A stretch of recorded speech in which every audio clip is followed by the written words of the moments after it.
நீங்க ஆட்சிக்கு வர்றதுக்கு முன்னாடி திமுக ஆட்சி வந்து அவங்க வந்து தீய சக்தின்னு சொன்னீங்க, எங்களை தூய சக்தின்னு சொல்லிக்கிட்டீங்க. இப்ப ஆட்சிக்கு வந்து எங்களுக்கு டைம் வேணும்னு சொல்றீங்க. அப்ப அந்த டைம் வரைக்கும் எத்தனை கொலை நடந்தாலும் திருட்டு நடந்தாலும் உங்களுக்கு கவலை கிடையாது. நீங்க நடவடிக்கை மாட்டீங்க. இல்ல ஒரு செய்தி நான் முதவே ஆரம்பத்துல சொன்னது மாதிரி 75 ஆண்டு காலம் இந்த நாட்டை நாசகரமாக்கி வைத்திருக்கிறார்கள்.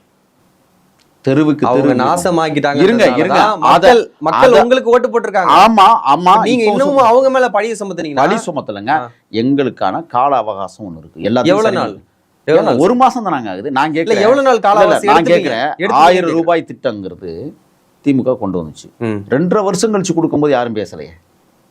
இப்ப அதே 1000 ரூபாய் திட்டத்தை தானே நீங்களும் செயல்படுத்துறீங்க. உங்களுடைய வாக்குறுதியில கொடுத்து 2500 ரூபாய் 2500 ஒரு மாசம் தாங்க ஆகுது. 1000 ரூபாய் நாங்க கொடுத்தோம். நீங்க ஆட்சிக்கு வருதுன்னு என்ன சார் சொன்னீங்க? இங்க பாருங்க, நீங்க இப்ப சொன்னீங்களா, ஒரே நிமிஷம் சார், நீங்க சொன்னீங்களா இப்போ திமுக ஆட்சிக்கு வந்து 2.5 வருஷம் கழிச்சு தான் 1000 ரூபாய் கொடுத்தாங்க. ஆமா, இப்ப நீங்க ஆட்சிக்கு வந்து இப்போ ஒரு மாசம் முடிஞ்சிருச்சுல, போன மாசம் 1000 ரூபாய் கொடுத்தீங்களா? திமுக நலத்திட்டத்தை நீங்க ஏன் செய்றீங்க? உங்களுடைய நலத்திட்டம் என்ன? உங்களுடைய வாக்குறுதி இருங்க 2000 ரூபாய் கொடுக்குறதானே, ஏன் கொடுக்கல? இல்ல நீங்க கேட்கிற கேள்வி நியாயமான கேள்வி. ஒரு விடையை நான் சொல்றேன். இன்னைக்கு திமுக தோற்றுவதற்கான காரணங்கள் என்னங்கிற செய்தி இன்னைக்கு வெளியிட்டு காக்காங்க.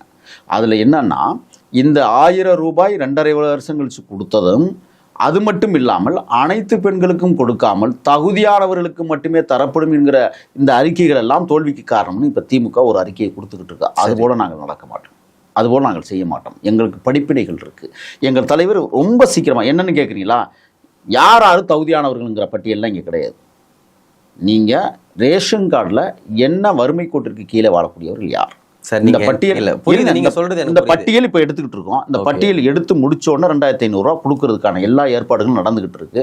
நீங்க கவலையே படாதீங்க. இன்னைக்கு 1000 சொல்றீங்க, நாங்க பட்டியல் எடுத்துட்டு இருக்கோம், எடுத்ததுக்கு அப்புறம் 2000 ரூபாய் கொடுப்போம்னு சொல்றீங்க. அப்ப திமுக என்ன பண்ணாங்களோ அதுதான் நீங்களும் பண்றீங்க. அப்படிதான் இருக்குது. இது அப்படி இல்ல. அவங்க 2.5 வருஷம் கழிச்சு கொடுத்தாங்க, நாங்க 2.5 மாசம் கழிச்சு கொடுத்தாலுமே அது ஒண்ணுதான். இல்ல சார், 1 ரூபாய் திருடினாலும் திருடுனா, 100 ரூபாய் திருடினாலும் திருடுனா, 1 ரூபாய் திருடினாலும் திருடுனா சார். இது திருடு இல்லங்க. 2500 ரூபாய் என்பது ஒரு பெரிய வரலாற்று சாதனையாக இந்த ஆட்சி கொடுக்க போகுது. ஒன்று நான் சொல்றேன், 2.5 வருடங்களாக 1000 ரூபாய் கொடுக்காம இருந்தது. எத்தனை ஆயிரம் ரூபாய் சொல்லுங்க?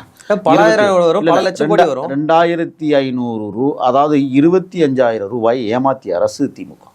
நாங்க அந்த மாதிரி ஏமாத்தல. விரைவில் அதை கொடுப்பதற்கான எல்லா வேலை திட்டங்களும் நடந்து கொண்டிருக்கு. வாக்குறுதி ஒண்ணு கொடுக்குறீங்க, ஆனா செயல் திட்டம் வந்து ஒண்ணா இருக்குது. பொறுத்துருங்க, ஏன் அவசரப்படுறீங்க? ஆட்சிக்கு வந்ததுக்கு அப்புறம் விவசாய கடன் ஃபுல்லா ரத்து பண்ணணும்னு சொன்னீங்க. அதுக்கப்புறம் பாத்தீங்கன்னா குறிப்பிட்ட ஏக்கருக்கு மட்டும் தான் ரத்து பண்றீங்க. ஒரு நிமிஷம், கல்யாணம் பண்ண உடனே குழந்தை வைக்க முடியாது.